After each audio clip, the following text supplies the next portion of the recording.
नमस्कार। स्वागत है आप सभी का टाइमलाइन इंडियन हिस्ट्री डॉक्यूमेंटरीज पर। आज हम जानेंगे भारतीय पुरातत्व सर्वेक्षण विभाग का इतिहास।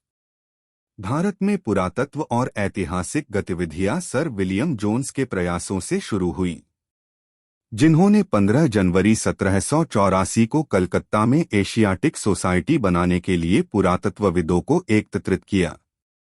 जोन्स द्वारा किए गए प्रयासों को टेवर्नियर, फिंच और Bernier, Thevenot, Carreri, Fryer, Ovington, Hamilton, Anquetil du Perron, Joseph Tieffenthaler, William Chamber जैसे उत्साही लोगों का लंबे समय से समर्थन मिल रहा था। जोन्स द्वारा किया गया यह प्रयास 1788 में एशियाटिक रिसर्च नामक एक आवधिक पत्रिका के प्रकाशन के साथ समाप्त हुआ। यह पत्रिका भारत की पुरातात्विक संपदा के बारे में जनता को जागरूक करने के लिए समाज द्वारा किए गए शोधों, सर्वेक्षणों को प्रकाश में लाती है। फील्डवर्क से जल्द ही कई पुरावशेष और अन्य अवशेष प्रकाश में आए, जिन्हें बाद में 1814 में एक संग्रहालय में रखा गया। बाद में इसी तरह की सोसाइटी 1804 में बॉम्बे, मुंबई और 1818 में मद्रास, चेन्नई में शुरू की गईं।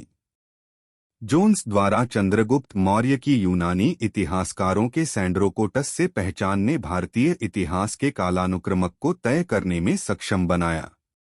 इसके बाद गंगा और सोन के संगम पर पाटलिपुत्र, शास्त्रीय लेखन का पालिबोथरा की पहचान की गई। चार्ल्स विल्किंसन द्वारा गुप्त और कुटिल लिपि की व्याख्या इस क्षेत्र में एक मील का पत्थर साबित हुई। Colebrooke, H. Wilson, sir Charles Warre Malet, lieutenant Manby, William Erskine, Colin Mackenzie ने अनुसंधान और दस्तावेजीकरण को आगे बढ़ाने में बहुत योगदान दिया। सन 1800 में वेलेस्ले के मार्क्विस द्वारा मैसूर का सर्वेक्षण करने के लिए फ्रांसिस बुकानन की नियुक्ति तत्कालीन सरकार का एक सकारात्मक कदम था। 1807 में वह वर्तमान बिहार और उत्तर प्रदेश के कुछ हिस्सों में स्मारकों और पुरावशेषों का सर्वेक्षण करने में लगे हुए थे। इस अवधि के दौरान स्मारकों की मरम्मत के बारे में नहीं सोचा गया और ताजमहल, तहपुर सीकरी और सिकंदरा जैसे कुछ स्मारकों की बहुत कम मरम्मत की गई। 1810 का बंगाल रेगुलेशन 19 कानून के माध्यम से स्मारकों के रखरखाव के मामले में सरकार के हस्तक्षेप करने का यह पहला प्रयास था। अलेक्जेंडर कनिंघम द्वारा रखे गए प्रस्ताव पर लॉर्ड कैनिंग ने उचित ध्यान दिया, जिन्होंने उत्तरी भारत में सर्वेक्षण की एक योजना को मंजूरी दी। कनिंघम को दिसंबर 1861 से पहले पुरातत्व सर्वेक्षणकर्ता के रूप में नियुक्त किया गया था।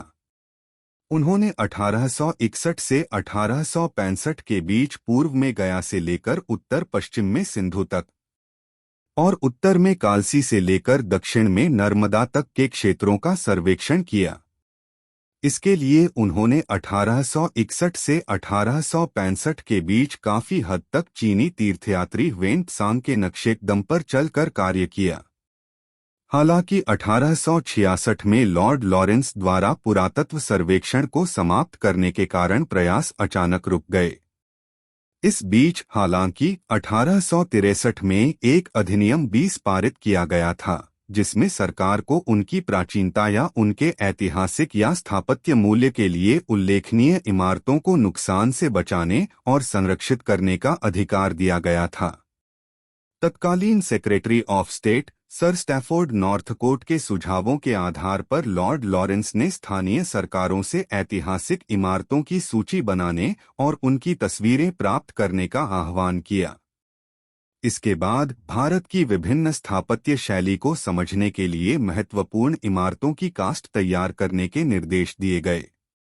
यह कार्य बंबई, मद्रास, बंगाल और उत्तर पश्चिमी प्रांतों में 4 स्वतंत्र दलों को सौंपा गया था। बंबई में साइक्स और बर्गेस जैसे व्यक्ति, कश्मीर, मथुरा और अन्य स्थानों में लेफ्टिनेंट H. कोल, उड़ीसा में राजेंद्रलाल मित्र ने इस योजना के तहत बहुत योगदान दिया। मरम्मत और संरक्षण, प्राचीन स्मारकों को अनुपयोगी होने से बचाने के लिए सरकार का ध्यान तब तक आकर्षित नहीं हुआ। जब तक कि नए राज्य सचिव ड्यूक ऑफ आर्गिल ने भारत सरकार को पुरातात्विक समस्याओं से निपटने के लिए एक केंद्रीय विभाग स्थापित करने की सलाह नहीं दी। उन्होंने स्मारकों के संरक्षण की आवश्यकता पर भी जोर देते हुए कहा कि यह सरकार का परम कर्तव्य है कि वह अपने कर्मचारियों को स्मारकों के क्षय को रोकने का कार्य सौंपा जाए। पुरातत्व सर्वेक्षण को सरकार के एक विशिष्ट विभाग के रूप में पुनर्जीवित किया गया और कनिंघम को महानिदेशक के रूप में नियुक्त किया गया, जिन्होंने फरवरी 1771 में अपना कार्यभार संभाला। विभाग को कार्य सौंपा गया कि वह पूरे देश में एक संपूर्ण खोज और एक व्यवस्थित रिकॉर्ड और उन सभी वास्तुशिल्प और अन्य अवशेषों का वर्णन जो या तो अपनी प्राचीनता या अपनी सुंदरता या अपनी ऐतिहासिक रुचि के लिए उल्लेखनीय हैं। कनिंघम को पूर्व जांचकर्ताओं के परिश्रम और पहले से ही प्राप्त परिणामों का एक संक्षिप्त सारांश तैयार करने का कार्य भी सौंपा गया। कनिंघम ने 1871 में दिल्ली और आगरा में सर्वेक्षण फिर से शुरू किया। 1872 में उन्होंने राजपूताना, बुंदेलखंड, मथुरा, बोधगया और गौड़ का सर्वेक्षण किया। 1873 में पंजाब, 1873 और 1877 के बीच मध्य प्रांत, बुंदेलखंड और मालवा। व्यवस्थित तरीके से सर्वेक्षण शुरू करने के लिए अलेक्जेंडर कनिंघम ने बौद्ध खोजों और स्मारकों को एक मानचित्र पर अंकित करके रिकॉर्ड करने का विकल्प चुना ताकि प्राचीन व्यापार मार्ग को समझा जा सके। कनिंघम के सर्वेक्षणों से कई खोजें हुईं, जैसे अशोक की अखंड राजधानियां और अन्य अवशेष, गुप्त और उत्तर गुप्त काल की वास्तुकला के नमूने, भरहुत का महान स्तूप, प्राचीन नगरों की पहचान संकिसा, श्रावस्ती और कौशाम्बी। उन्होंने तिगवा, बिलसड़, भीतरगाम, कुथरा, देवगढ़ में गुप्त मंदिरों और एरण, उदयगिरी और अन्य स्थानों पर गुप्त शिलालेखों को भी प्रमुखता से खोजा। 1872 में जेम्स बर्गेस द्वारा इंडियन एंटिक्वेरी पत्रिका की स्थापना से महत्वपूर्ण शिलालेखों के प्रकाशन और बुहलर और फ्लीट, एगेलिंग और राइस, भंडारकर और इंद्रजी जैसे विद्वानों द्वारा उनकी व्याख्या संभव हो सकी। कनिंघम ने एक नया खंड भी लाया जिसे कॉर्पस इंस्क्रिप्शनम इंडिकारम के नाम से जाना जाता है, जिसका उद्देश्य एक संक्षिप्त और सुविधाजनक मात्रा में जुड़े हुए पुरालेख सामग्री के शिलालेखों को प्रकाशित करना था। भारतीय पुरातत्व सर्वेक्षण भारत की सांस्कृतिक विरासतों के पुरातत्वीय अनुसंधान तथा संरक्षण के लिए एक प्रमुख संगठन है। इसका प्रमुख कार्य राष्ट्रीय महत्व के प्राचीन स्मारकों तथा पुरातत्वीय स्थलों और अवशेषों का रखरखाव करना है। इसके अतिरिक्त प्राचीन स्मारक तथा पुरातत्वीय स्थल और अवशेष अधिनियम 1958 के प्रावधानों के अनुसार यह देश में सभी पुरातत्वीय गतिविधियों को विनियमित करता है। यह पुरावशेष तथा बहुमूल्य कलाकृति अधिनियम 1972 को भी विनियमित करता है। यह संस्कृति मंत्रालय के अधीन है। हाल ही में 6 भारतीय स्थानों को यूनेस्को के विश्व धरोहर स्थलों की अस्थायी सूची में जोड़ा गया है। इसकी संस्तुति भारतीय पुरातत्व सर्वेक्षण द्वारा दी गई थी, जो भारतीय स्मारकों के संरक्षण और सुरक्षा के लिए जिम्मेदार है।